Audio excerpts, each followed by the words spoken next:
Hi, welcome back to Guy the Bee, Music and Reviews. Another week, another new video. This week we have a Yamaha.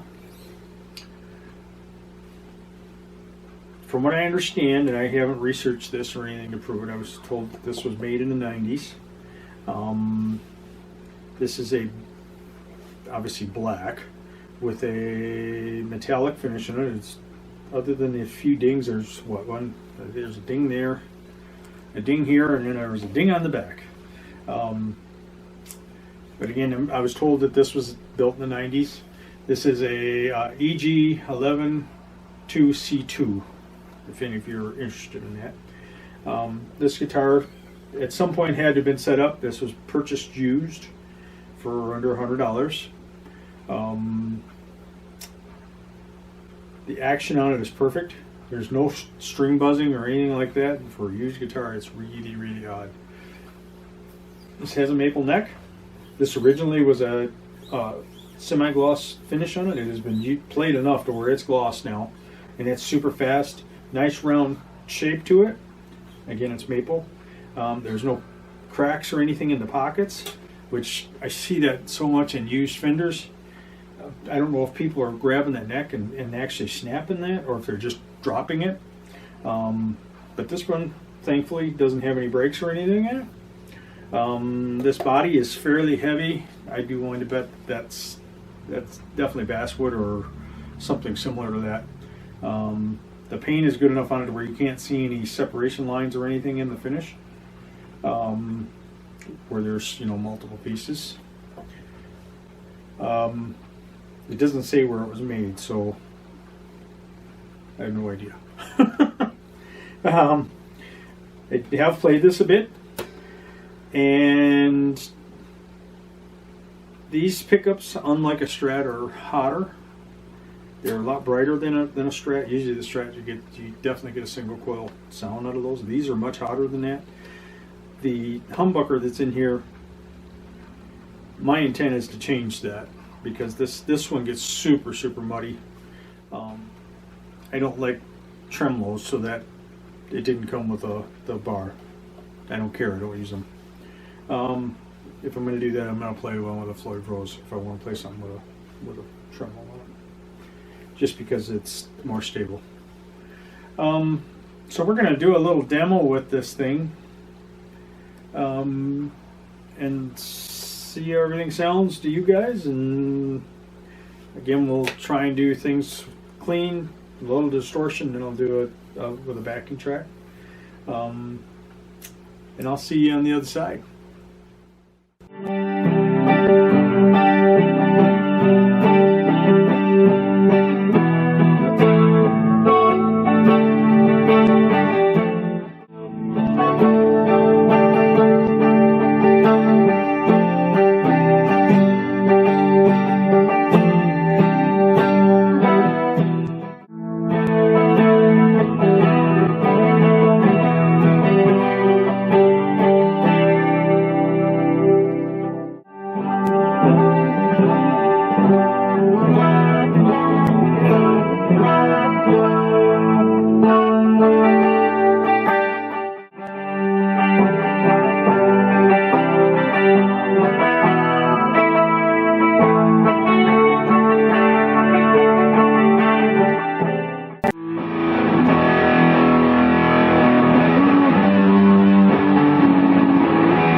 So what'd you think? For a cheap guitar, I used, I mean, I don't see why somebody couldn't buy something like this and go and have a great time with it. If I had to choose one of these over a Squire, it would all depend on what Squire it is. If it's one of the early Squires with the really super thin body on them, those just don't have much power to them, and I would definitely take this. If this was indeed made in the 90s, it's much better than the Squires of its time. It is fairly heavy, not heavy enough where you're comparing it to a 58 or 59 Les Paul, but it does have some weight to it. It is a thicker body than a Fender. It doesn't have locking tuners or anything like that on it. It doesn't really need them from what I can tell. Again, it's been set up at some point because the clearance and everything on the strings, it's perfect for me. So basically what I would do with this, throw a new set of strings on it, clean it up and play it. So other than that, I hope you enjoyed the video. I appreciate you stopping by. Hope you join me again next week for something else. Another guitar, maybe a bass. You never know. Hit the like and share, subscribe buttons if you haven't. And I'll see you next week. I'm Kyler B. Take care.